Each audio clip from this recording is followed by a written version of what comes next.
The fundamentals. Why tiny changes make a big difference. The surprising power of atomic habits. In 2003, Dave Brailsford became the performance director of Britain's cycling. Since 1908, Britain had only won one gold medal in the Olympics, and in 110 years, no Britisher won Tour de France. Brailsford was different because he was relentlessly committed to a strategy called aggregation of minimal gains.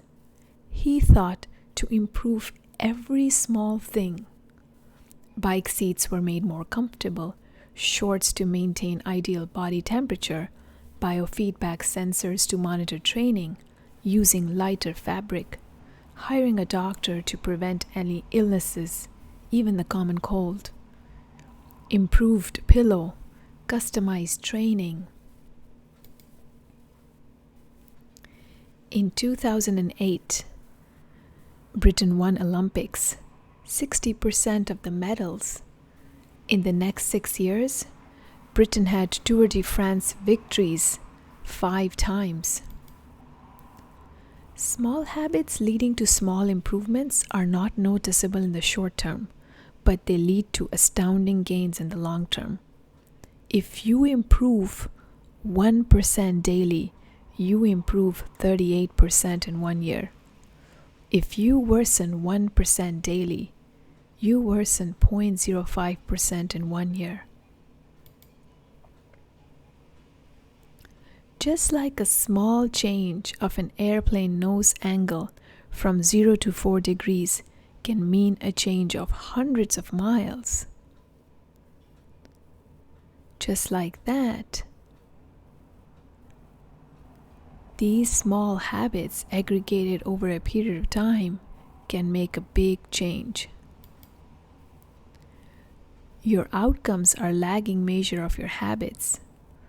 As an example, your net worth is reflective of financial habits, and your weight is a measure of your eating habits and exercise. If you want to predict the future, just look at your daily choices, daily losses, daily gains. Habits are a double-edged sword. Good habits are your ally, and bad habits are your enemy.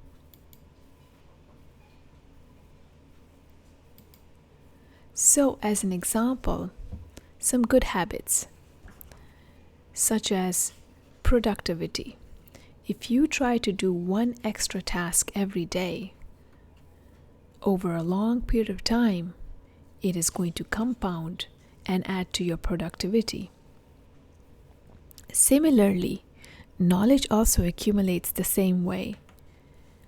Learning one new idea does not make you a genius, but commitment to lifelong learning can be transformative because knowledge keeps building up. Similarly, in relationships, people will reflect your behavior back to you. The more you help out others, the more sincere you are. Being a little bit nicer in each interaction results in a formation of strong connections and a network of those over time.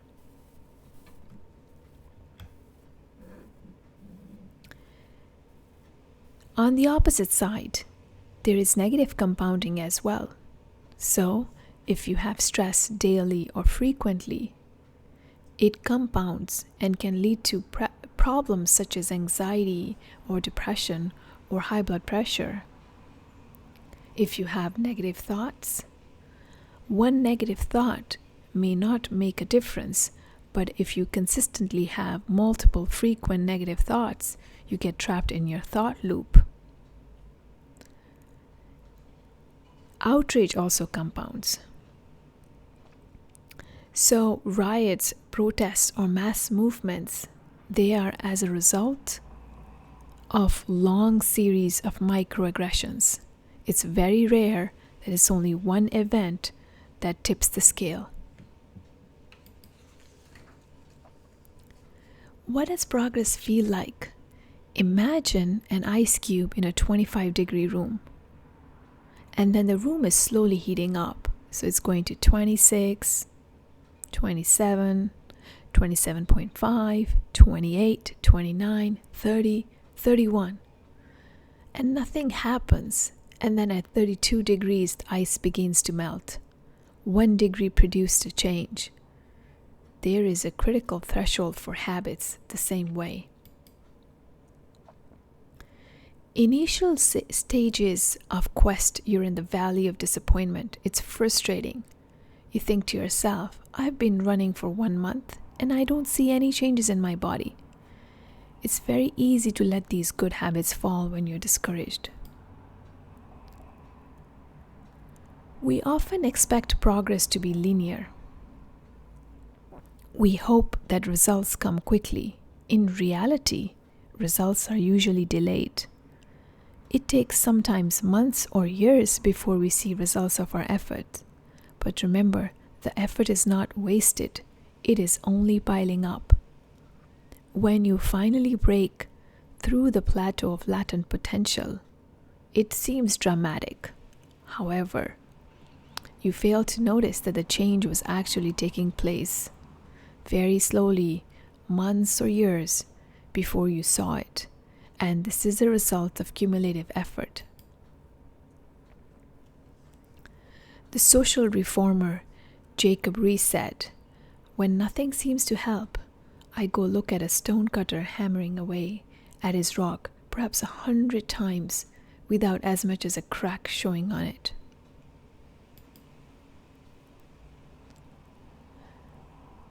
Forget about goals, focus on systems. People set habit as a goal to be reached. If they focus on a system and not a goal, they will succeed more likely. So for example, if you're a coach, you shouldn't just have the goal to win the championship. You should try to improve your system, which is the practice of your team. Recruit the best players. Organize a tough practice, a rigorous routine. Or if you're a musician and your goal is to win a medal to play the piano, it's more important is the system how you practice.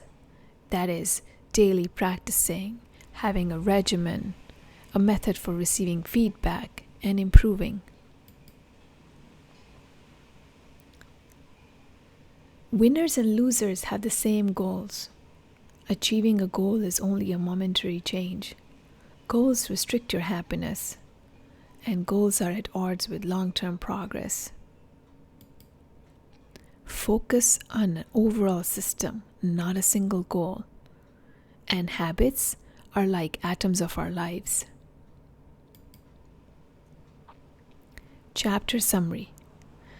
Habits are the compound interest of self-improvement. Try to get 1% better daily. Habits are a double-edged sword. Understand what is working for you and what is working against you. There's a critical threshold.